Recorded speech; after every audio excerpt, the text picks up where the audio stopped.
আসসালামু আলাইকুম রহমতুল্লাহ। প্রিয় ভাই বোনেরা, আশা করি আপনারা ভালো আছেন। আলহামদুলিল্লাহ, আমিও ভালো আছি।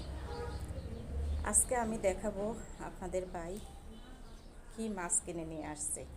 রমজান মাস, এমনিতে কাজের চাপ বেশি থাকে, তারপরও আজকে দুপুরের সময় মাছ কিনে নিয়ে আসলো। আগে খুলে দেখি কি মাছ নিয়ে আসছে।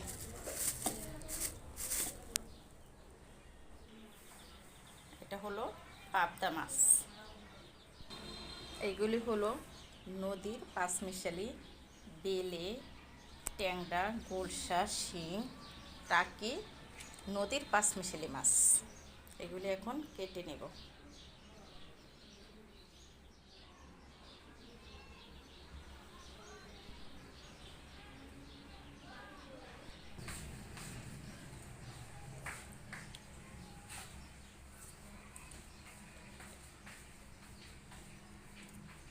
মাছগুলি কাটা হচ্ছে, এবার হোল করে রাখা যাবে।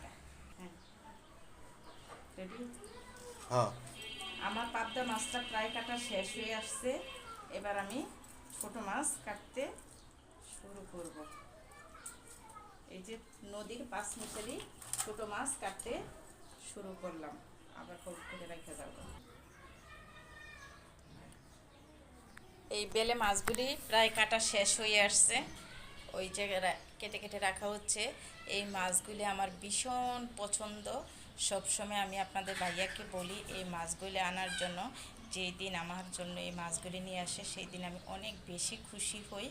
এবং এই পাবদা মাছগুলি নিয়ে আসছে, সেই মাছটা হচ্ছে আপনাদের ভাইয়ার পছন্দ, যার জন্য দুটো মাছই আনা হয়েছে। আজকে রোজার দিন কেটে কুটে রাতেরবেলা রান্না করব। পাবদা মাছটা পানি দিয়ে ভিজিয়ে রাখলাম যাতে করে উপরে শুকিয়ে না যায়। তো মাছগুলি কাটা শেষ হয়ে গেছে, এবার ধুয়ে নেওয়ার পালা। মাছগুলি ধোয়ার পরে আমি হলুদ দিয়ে মেখে তারপরে প্যাকেট করে রাখবো ফ্রিজে রাখার আগে। ফ্রিজে রাখার সময় যদি হলুদ দিয়ে মেখে রাখি তাহলে এই মাছের স্বাদ এবং গ্রাম কোনোটাই নষ্ট হয় না। স্বাদ এবং গ্রাম দুটোই ঠিক থাকে। সেজন্য আমি হলুদ দিয়ে মেখে তারপরে প্যাকেট করে রেখে দিব।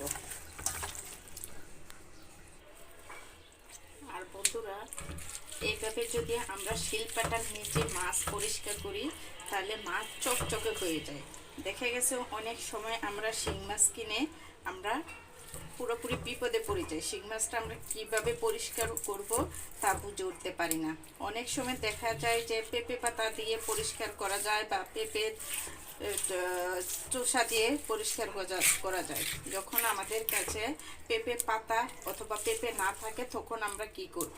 তখন আমরা এইভাবে শিলপাটাটা উপর করে রেখে এটার নিচে আমরা এইভাবে ঘষে ঘষে মাছগুলিকে পরিষ্কার করে নিতে পারি।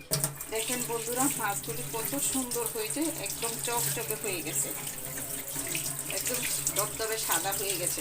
এখন আমি এই মাছগুলি বাটি করব, যার জন্য আমি আপনাদের সাথে শেয়ার করছি যে সহজে মাছ পরিষ্কার করার উপায়। আর ছোট মাছগুলিও আমার প্রায় পরিষ্কার হয়ে আসছে।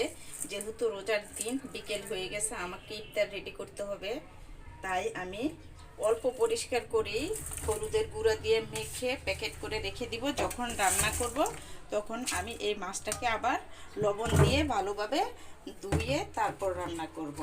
আর এখন যদি আমি হলুদ দিয়ে মেখে রেখে দেই তাহলে মাছের স্বাদ গ্রান কোনোটাই নষ্ট হবে না।